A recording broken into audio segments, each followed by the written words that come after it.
Hello everyone, and welcome to another video of poetry and song with me, Michael Farry, and Matt Gilsenan. I hope you've had a good week. We've had a good week. Restrictions are slowly being lifted and things are looking better every day. So I'm going to start now with a little bit of humour. This poem is called Me and Him, and it's by Richard Edwards. Me and him. What did you do when you were young? I asked of the elderly man. I travelled the lanes with a tortoiseshell cat and a stick and a rackety van. I travelled the paths with the sun on a thread. I travelled the roads with a bucket of bread. I travelled the world with a hen on my head and my tea in a watering can, said the elderly man. And what do you do now that you are old? I asked of the elderly man. I sit on my bed and I twiddle my thumbs and I snooze, I replied, and I plan to make my escape from this nursing home place, whose matron is strict with a pale, pasty face. Then come with me now and away we shall race, I said to the elderly man. And he jumped out of bed and we ran. And now we wander wherever we want, myself and the elderly man, with a couple of sticks and a tortoiseshell cat and a rickety rackety van. We travel the paths with the sun on a thread. We travel the roads with 2 buckets of bread. We travel the world with a hen on each head and our tea in a watering can. Young me and the elderly man. Thank you. And now we have Matt. Matt is going to sing Gentle Maiden. And this is from the 1980s with the Scottsdale Symphony Orchestra in Arizona, USA. And while you're listening to Matt, I'll let you have a peek at some things from the garden. Most of these were videoed last week before the weather changed a little bit. The garden is looking very well now, so enjoy this.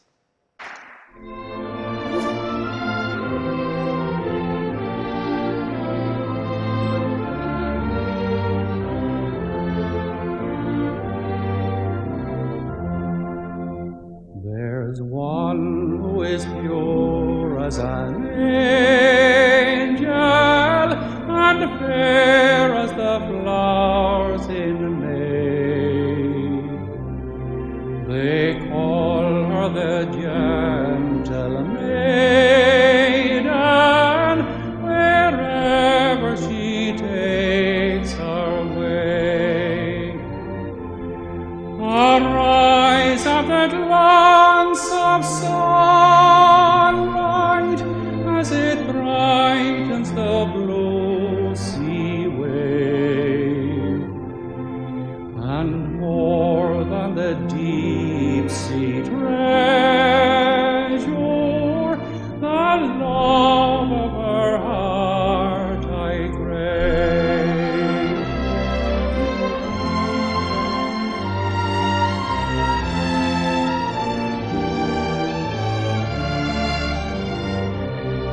Though parted afar from my darling, I dream of her everywhere. The sound of her voice is about me, the spell of her presence there. And whether my prayers be granted, or whether she pass me by, the face of the gentle maiden will follow me till I die.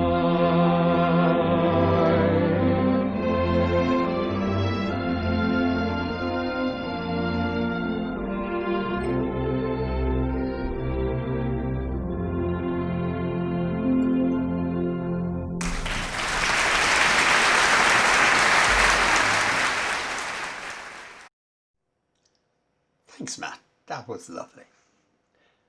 Now I'm going to read a poem that I learned when I was going to primary school.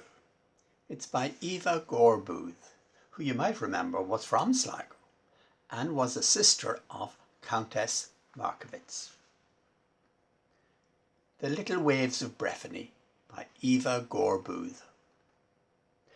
The grand road from the mountain goes shining to the sea, and there is traffic on it, and many a horse and cart.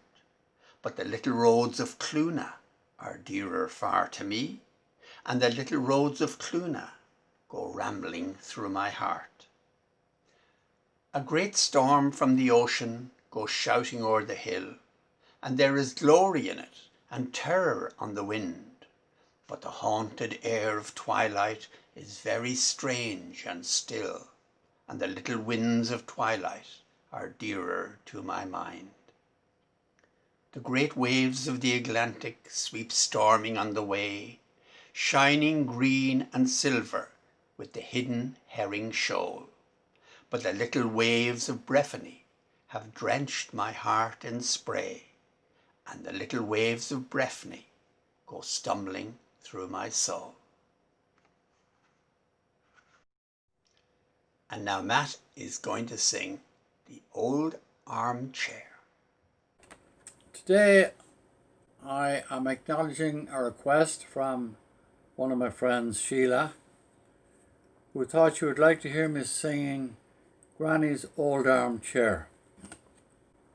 If you know the chorus, I will try to imagine you joining in along with me, and that will give me much relief.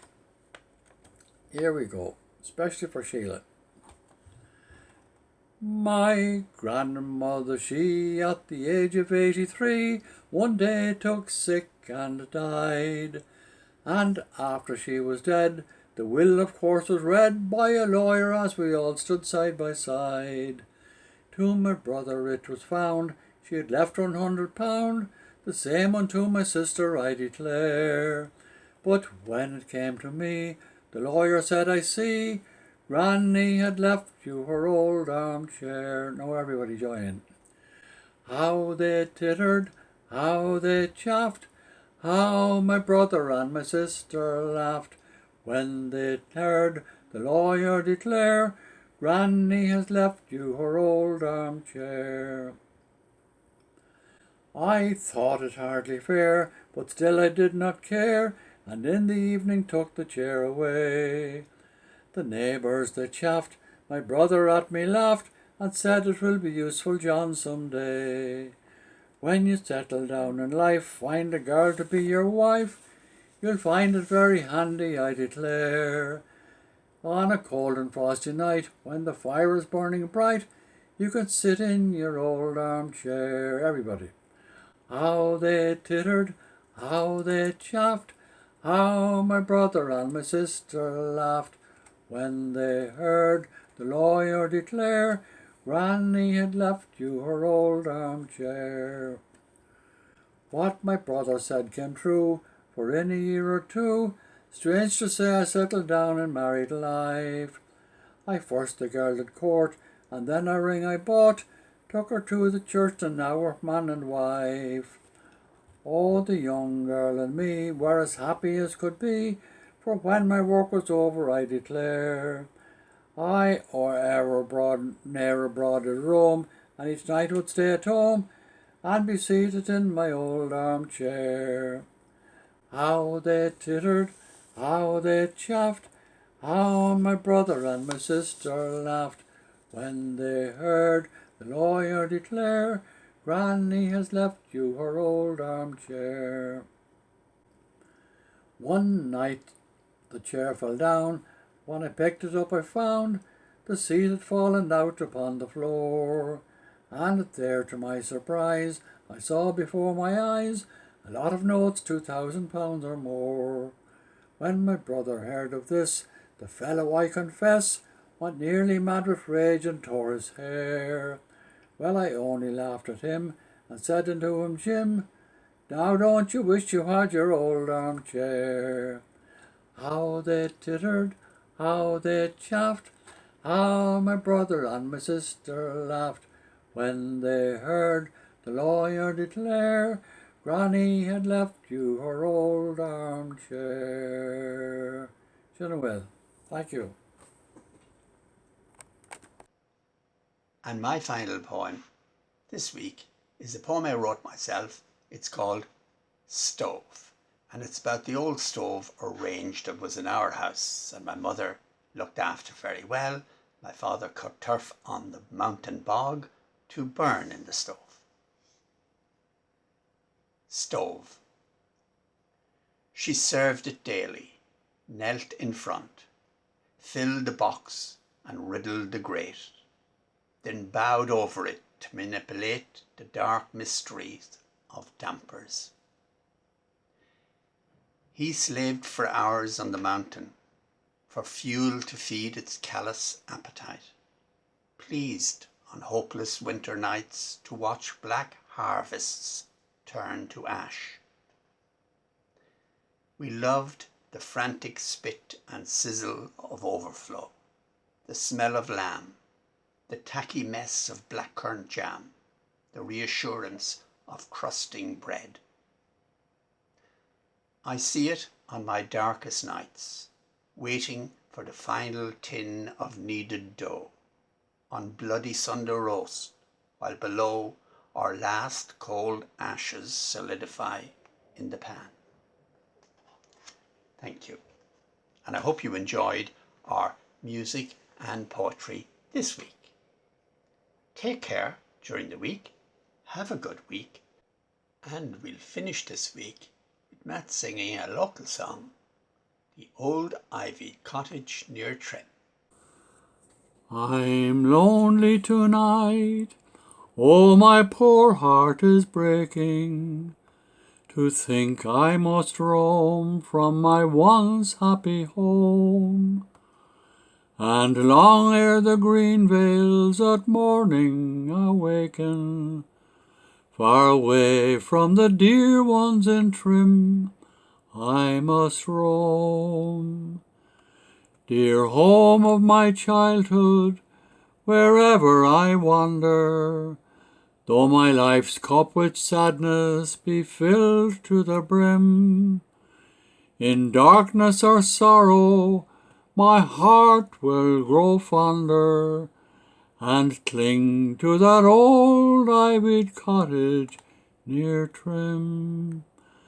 Now fill up your glasses, my lads and my lasses, fill them all up till they flow to the brim, where'er you'd be toasting green Erin forever, and toast to that old ivied cottage near Trim. Oh, never again at a race fair or meeting shall I join with the boys for a real Irish spree, to while the gay hours with music and dancing, our light hearts o'erflowing with innocent glee. Never again over Porty's green meadows shall I roam with my Colleen so fair by my side, where King John's hoary castle throws forth its broad shadows, and darkens the sheen of the Boyne's silvery tide. When at last my poor sad heart, in deathless devotion, when at last I am sleeping in death cold and grim, shall my soul wing its flight o'er the broad bounding ocean, way back to that old ivied cottage near Trim.